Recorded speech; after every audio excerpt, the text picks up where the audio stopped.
नमस्कार दोस्तों, इस वीडियो में चमार शब्द के अर्थ के बारे में बताते हैं। दोस्तों, चमार शब्द ये वो शब्द हैं जिसको भारत देश के भिन्न भिन्न इलाकों में सिर्फ एक जाति के रूप में न लेकर एक गाली के रूप में भी प्रयोग किया जाता है। भारत देश में जातियां तो बहुत हैं, हजारों की संख्या में हैं। जैसे कि देखें तो 6743 जातियों में विभाजित हैं भारत देश में हैं। लेकिन आपने सुना होगा कि जितने भी पॉलिटिकल लोग हैं वो अपना भाषण देते समय कहते हैं, चुनाव के समय कहते हैं कि हम सभी बिरादरी को साथ में लेकर चलेंगे। लेकिन भारत देश में सिर्फ 36 जातियां ही नहीं हैं। यहाँ पर देखा जाए तो 6743 जातियों में बांट दिया गया है। इसका एक सीधा सा उदाहरण आप देख सकते हैं। चाहे किसी भी यूनिवर्सिटी का क्षेत्र हो, उसमें से आप जब एससी का कॉलम देखेंगे तो इसमें 36 जातियां एससी एसटी की हैं। एसटी जातियों के लोग हरियाणा में नहीं हैं, दूसरे राज्यों में आप उनकी जनसंख्या देख सकते हैं। और ओबीसी की जितनी जातियां हैं वो आप उसमें चेक कर सकते हैं, जबकि जनरल की इसमें अलग है। यानी कि भारत देश में कुल मिलाकर देखें तो 6743 जातियों में हैं।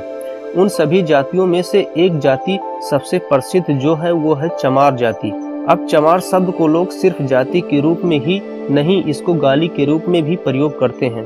यदि चमार जाति के किसी व्यक्ति को यदि चमार कह दिया जाए तो उससे बहुत ग्लानि होती है और उसे गाली के रूप में चुभती है। इसी प्रकार एक दूसरा शब्द है चूड़ा चमार, कहकर गाली के रूप में भी प्रयोग करते हैं और उन्हें भी बहुत गलत लगता है। अगर इन्हीं लोगों को सही तरीके से प्रयोग करें, गाली के रूप में न प्रयोग करें, तो किसी को कोई आपत्ति नहीं होगी। लेकिन जिन लोगों को जानकारी है उनको आपत्ति नहीं है, और जिन लोगों को पूर्णतया जानकारी नहीं है वो इसमें अपनी बेइज्जती महसूस करते हैं। आइए दोस्तों, हम आज इसी विषय पर चर्चा करते हैं। दोस्तों, ये घटना महान संत शिरोमणि रविदास जी महाराज जी की है। 650 साल पहले इसी शब्द को लेकर जब उस समय इस शब्द को गाली के रूप में प्रयोग किया जाता है और व्यक्ति को तिरस्कार किया जाता था, तो आज दोस्तों देश को आजाद हुए 75 साल हो गए हैं और आज भी इस शब्द को उसी तरीके से व्यक्त किया जाता है। दोस्तों, ये घटना है संत रविदास जी महाराज के समय की।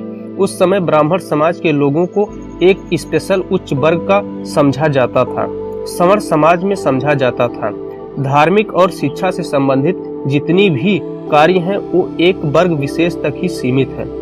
सत्संग लगाना, धार्मिक कर्मकांड, पूजा पाठ, अन्य कार्य करना, ये सभी ब्राह्मणों के गढ़ जिसे काशी कहा जाता था, बनारस कहते हैं, वहीं पर संत शिरोमणि रविदास जी महाराज जी का जन्म हुआ था। वो भी उस समय अपने कार्यों में व्यस्त थे, समाज के जागरूक के लिए अपना जीवन यापन सारा समय देते थे। तो वहाँ भी अन्य लोगों को जागरूक करने के उद्देश्य से उन्होंने भी छोटी छोटी जनसभाएं किया करते थे, जो एक अनपढ़ से अनपढ़ व्यक्ति भी वहां तक पहुंचता गया कि भी समझ में धीरे धीरे बात आ गई, उसके अंदर भी मानवतावादी विचार पैदा होने लगे। तो ये बात आगे चलकर ब्राह्मण समाज तक पहुंची, तो उन्होंने इस पर संदेश व्यक्त किया कि जो दबा कुचला समाज है, हजारों साल पहले से हमारा गुलाम रहा, आज वो ज्ञान की बात करने लगा है, धर्म की बात करने लगा है, खुद सत्संग करने लगा है, जबकि यह अधिकार तो हमारे ब्राह्मण समाज तक ही सीमित है। तो उन्होंने इसकी शिकायत उनसे की जो उस समय के राजा काशी के काशी नरेश थे। वहां पर शिकायत की, जैसे कि आज पुलिस स्टेशन में एफआईआर दर्ज किया जाता है, वैसे ही उस समय काशी नरेश राजा से शिकायत दर्ज कराई कि एक नीची जात का व्यक्ति जो धार्मिक कर्मकांड है, जो पूजा अर्चना है, जो ज्ञान की बात है, वो एक नीची जात का व्यक्ति करता है, जबकि ये अधिकार तो खुद वेद शास्त्रों के अनुसार तो सिर्फ हमारे ही समाज तक सीमित है, ब्राह्मण समाज तक सीमित है। और ये बात जब राजा ने सुनी तो उन्होंने अपने 2 सैनिकों को भेजा कि जाओ, कौन ऐसा व्यक्ति है उसे बुलाकर लाओ, उसे दंडित किया जाएगा। और सैनिक गए जिस मोहल्ले में रहते थे और वहां जाकर पता किया कि किसी नीची जात का व्यक्ति है जिसका नाम रैदास है और जो पिछली गली में रहता है। जब वहां गए और बोले कि किस साइड में रहता है, तभी वहां खड़े एक आदमी ने बोला कि भाई वो सामने वाली जो कुटिया है, और गुरु रविदास जी वहीं पर बैठे थे। और सैनिकों ने पूछा कि आप ही का नाम रविदास है? रविदास जी ने कहा कि हमारा ही नाम रविदास है। तब सैनिकों ने कहा कि आप चलिए, राजा ने बुलाया है दरबार में। तब रविदास जी ने कहा कि क्या बात है। सैनिकों ने कहा कि वहीं जाकर पता लगेगा और आपके खिलाफ शिकायत है। रविदास जी ने कहा कि क्या शिकायत है। सैनिकों ने कहा वहीं पता चलेगा। तब रविदास जी उठे और रास्ते में जो ताऊ जी थे उनको कहा, ऐसे ऐसे करके हमारे खिलाफ शिकायत की है, आप साथ चलेंगे। ताऊ जी ने कहा कि आप चलिए, मैं थोड़ा जानवरों को घास डालकर आ रहा हूँ। जब आगे गए तब चाचा जी को कहा कि चाचा जी आप साथ चलिए, किसी ने हमारे खिलाफ शिकायत की है।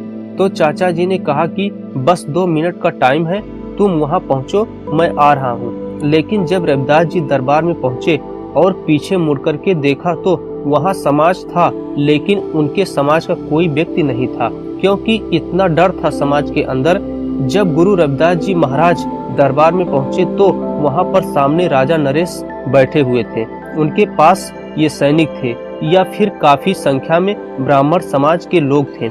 ज्यों ही रविदास जी ने महाराज के दरबार में प्रवेश किया, तभी ब्राह्मण समाज के लोगों ने कहा कि हाँ महाराज, यही है चमार जाति का व्यक्ति, यही है नीच जाति का व्यक्ति, जो कि हमारे कर्मकांड खुद करने लगा है। तब गुरु रविदास जी ने उस समय दरबार में जो शोर शराबा था, रविदास जी ने कहा कि महाराज कि ये खुद को पुरोहित और मुझे चमार और अपने आप को ब्राह्मण, अपने आप को संवर्ण और मुझे नीच जाति चमार जाति का कहते हैं, जो संबोधित करते हैं। और आप मेरी भी बात सुनो कि महाराज चमार कौन नहीं है। ये स्पष्ट है कि मैं भी चमार, ये जितने सैनिक हैं आपके दरबार में खड़े हुए हैं ये भी चमार हैं, ये जो जितने पंडित पुरोहित बैठे हैं ये भी चमार हैं। और बात कहाँ तक आकर रुकी कि सिर्फ बचे कौन, राजा नरेश। महाराज जी ने उनकी तरफ इशारा करते हुए कहा कि महाराज चमार तो आप भी हैं। जब ये बात वहां तक पहुंची तो आप स्पष्ट कर सकते हैं कि आज के समय में जिस चमार जाति के व्यक्ति को इस शब्द का पूर्णतया ज्ञान नहीं पता, उसको निचोड़ नहीं पता, वो यदि उसको भी आप चमार कहेंगे तो वो भी आपसे घृणा करने लगेगा और उसे बुरा लगेगा। तो उस समय राजा को यदि चमार कह दिया जाए दरबार में, तो उस समय की घटना को तो आप कल्पना कर सकते हैं कि वहाँ जो सैनिक खड़े थे सामने, सबने अपने हथियार निकाले और गुरु रविदास जी पर वार करने के लिए उनकी तरफ दौड़े। तब राजा ने कहा कि रुको, सैनिकों से कहा कि रुकिए, मेरा साम्राज्य तो बहुत बड़ा है, ये भाग कर के कहाँ जाएंगे, क्योंकि उस समय कोई हवाई जहाज या ट्रेन तो नहीं थी कि लोग आए और विदेश चले जाएं टिकट बुक करके। तो राजा ने उन सैनिकों को हमला करने से क्यों रोका?